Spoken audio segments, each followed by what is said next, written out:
Hello everyone. I wanted to finally complete my World Cup history. 2019 World Cup is what I have left. That was the last World Cup played in England and Wales. After 1999, 20 years later, again the World Cup in England. And there were only 10 teams this year, 10 teams participating.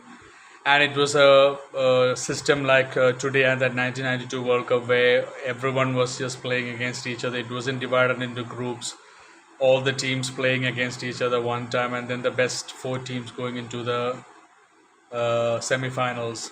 The player of the series was Kane Williamson of New Zealand, who had an amazing tournament with the bat. Rohit Sharma had the most runs of the World Cup, 648 runs, and he scored 500s in the World Cup. He was in terrific form. And Mitchell Starc of Australia was the highest wicket taker with 27 wickets.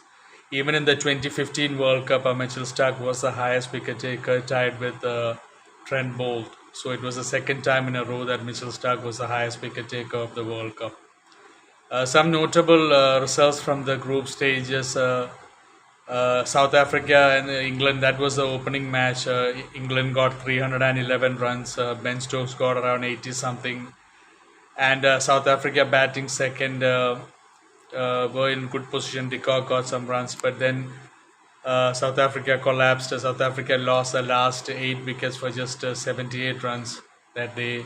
Jofra Archer, the English fast bowler, was very fast, known for his pace and bounce. He took 3 wickets that day, and England beating South Africa in the opening match of the World Cup.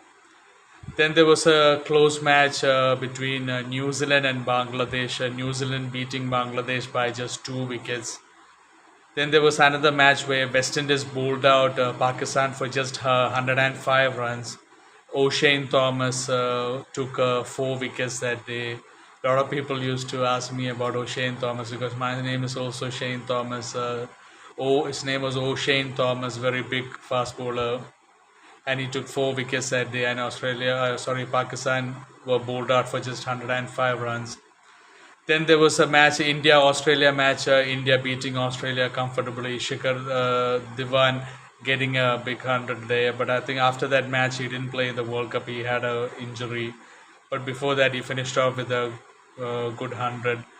And everyone else also getting runs, the top order for India. And India finishing, I think India scored around 340 runs. And Australia were beaten by India in that match. And India-Pakistan match as well. India beating Pakistan again in a World Cup match. Rohit Sharma got 140 runs that day. Kohli got 77, and India put up a big total, and India winning that match against Pakistan as well. India have always beaten Pakistan in the World Cup 50 over format. And England beat India in the group stage as well. But a notable match that happened was because England were the World Cup winners, as everyone know. Australia did beat England in the group stage match, where Australia batting first scored 240 or something. I think 280 and 285. Aaron Finch got 100 against England, and Australia won that match.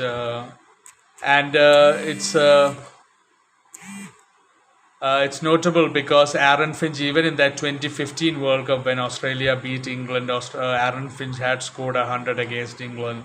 So that's the second consecutive World Cup that Aaron Finch getting 100 against England. And then there was a match between England and Pakistan. Pakistan got around 340 something batting first. Mohammad Hafiz got 80 something, and Babar Azam and Sarfraz Ahmad both getting 50s as well, and Pakistan getting a huge total. And batting second, England's Josh Butler and Ben Stokes got 100, but England still losing that match by 14 runs or so. Very close match. Even after those 200s, England losing. So that was one of the matches England lost in the group stage. And everyone will be probably surprised because England won the World Cup and it was in England. But after the group stages, India were the toppers of the group stage. There was only one group, obviously. And India, only lost one match in that group match against England. There was one match that was no result because of the rain. But otherwise, out of the 9 matches that India played, India won 7 matches, lost one and one no result. So India were really in good form, especially Rohit Sharma. He got 500s in that World Cup. And second was Australia as well in this group stage. England finished third in the table actually, because England did lose in the group stage. And coming to the semi-finals, this first semi-finals was India and New Zealand. I mentioned in one of my videos, batting first, New Zealand got only 229 runs. Bhuvaneshwar Kumar taking 3 wickets, and not much of a big target there. And but batting second, India really lost wickets. Matt Henry, the New Zealand opening bowler, took wickets, and India were 3 wickets down for 5 runs, and then 24 for 4, and then 92 for 6. India were in all sorts of trouble, but then Jadeja got 77 and Dhoni got 50, and India looked like India might maybe win, but then there was a close run out towards the end of Dhoni and Jadeja getting out before that. India losing just by 18 runs, and New Zealand getting into the World Cup finals. And the second World Cup finals, it was England and Australia. Batting first, Australia could only get around 223. And Chris Wokes, I mentioned in one video, was excellent. Even the World Cup, he had a very good World Cup. He bowled 8 overs for just 20 runs and took 3 wickets. And Plunkett also got 3 wickets. And Australia getting a below par 229. And batting second, Jason Roy got 85 runs for England. And Butler, Ian Morgan, and Joe Root and Bairstow, they all chipped in with 40s and 30s, and everyone getting runs. And England eventually winning that match by 8 wickets. A very comfortable win for England. They look very solid. And then England was New Zealand finals, and the New Zealand England finals. New Zealand batted first, and Henry Nichols got a 50 for New Zealand, and Tom Latham also got around 47. And New Zealand scored 241 runs. And then batting second, wickets fell early on, and England were like 82 for 4. And England were in big trouble. But then Ben Stokes and Butler put up a big partnership, and Stokes was knocked out. I think he was scored around 84, and Butler was 70 something. And that turned the match around, but then the match was very close towards the end, and the match ended in a tie, as everyone knows who follows cricket. That was the first time in the history of World Cup that a match was ending in a tie in a World Cup final. And according to the new rules, it went to a super over.